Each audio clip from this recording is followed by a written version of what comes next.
السلام علیکم ورحمۃ اللہ وبرکاتہ۔ محترم ناظرین، ایک اسرائیلی صحافی نے مکہ میں داخل ہوتے ہوئے ایک ویڈیو بنائی ہے جس پر پوری دنیا کے مسلمان سخت غصے کا اظہار کر رہے ہیں۔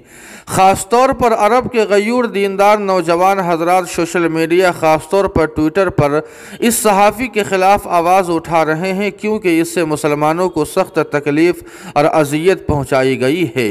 آپ کو بتلا دیں کہ محمد غزالی خان صاحب لکھتے ہیں کہ ایک اسرائیلی صحافی نے مکۃ المکرمہ میں غیر مسلموں کے داخلے پر پابندی کی خلاف ورزی کرتے ہوئے وہاں کے اہم مقامات پر اپنی موجودگی والی ایک ویڈیو فلم نشر کی ہے۔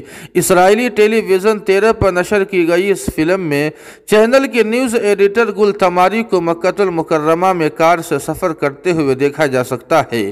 اسرائیلی صحافی ویڈیو میں مکہ کا معروف اور مشہور زمزم ٹاور دکھاتے ہوئے کہتا ہے کہ میں یہاں موجود ہوں اور میں کہہ سکتا ہوں کہ میں یہاں مکے میں موجود ہوں جو میرا پرانا خواب تھا۔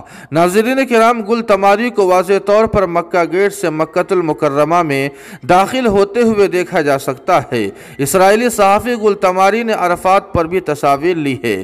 آپ کو بتلا دیں کہ گل تماری ان 3 اسرائیلی صحافیوں میں شامل تھا جنہیں امریکی ایک علاقائی کانفرنس میں شرکت کی اجازت دی گئی تھی جس میں امریکی صدر جو بائیڈن نے بھی شرکت کی تھی۔ آپ کو بتلا دیں کہ صارفین نے سوشل میڈیا پر تماری کی جسارت پر سخت برہمی کا اظہار کرتے ہوئے کہا ہے کہ بڑے بڑے علماء کرام جیلوں میں بند ہے اور صہیونی یہودی صحافی مکۃ المکرمہ کے مقدس شہر میں آزاد گھوم رہا ہے۔